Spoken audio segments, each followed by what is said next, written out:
नाग आधे इंसान आधे सर्प। नाग हिंदू, बौद्ध और जैन परंपराओं में वर्णित एक रहस्यमयी जाति मानी जाती है। पौराणिक कथाओं में इन्हें आधे इंसान और आधे सर्प के रूप में बताया गया है। कई ग्रंथों के अनुसार नाग अत्यंत शक्तिशाली, बुद्धिमान और जादुई शक्तियों वाले प्राणी होते थे। भारतीय संस्कृति में नागों का बहुत महत्व है और आज भी कई जगहों पर उनकी पूजा की जाती है। पौराणिक कथाओं के अनुसार नागों का जन्म ऋषि कश्यपा और उनकी पत्नी कद्रु से हुआ था। कद्रु ने हजारों नाग पुत्रों को जन्म दिया। उनमें से कई प्रसिद्ध नागों का उल्लेख मिलता है, जैसे शेषा, वासुकी, तक्षका, करकोटका।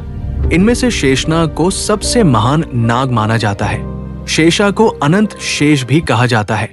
पौराणिक मान्यता के अनुसार भगवान विष्णु शेषनाग की शैया पर विश्राम करते हैं। शेषनाग के हजारों फन होते हैं। कहा जाता है कि उनके फनों पर पूरी पृथ्वी टिकी हुई है। शेषनाग को ब्रह्मांड की स्थिरता का प्रतीक भी माना जाता है। पौराणिक ग्रंथों के अनुसार नागों की एक अलग दुनिया होती है, जिसे नागलोक कहा जाता है।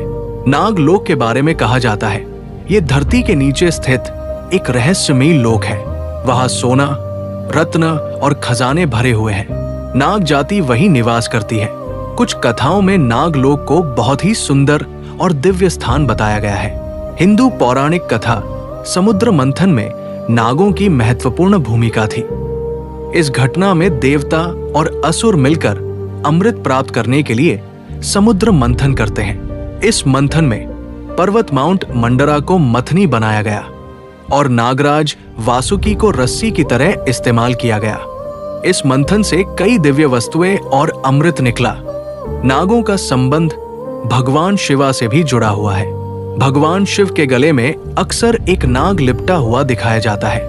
इसका अर्थ माना जाता है भय पर नियंत्रण, मृत्यु पर विजय, प्रकृति की शक्ति। पौराणिक कथाओं के अनुसार नागों के पास कई अद्भुत शक्तियां होती थी। रूप बदलने की शक्ति, जहर की अत्यंत शक्तिशाली क्षमता, जादुई और आध्यात्मिक शक्तियां, भूमिगत दुनिया में रहने की क्षमता। कई कथाओं में नागों को खजानों के रक्षक भी बताया गया है।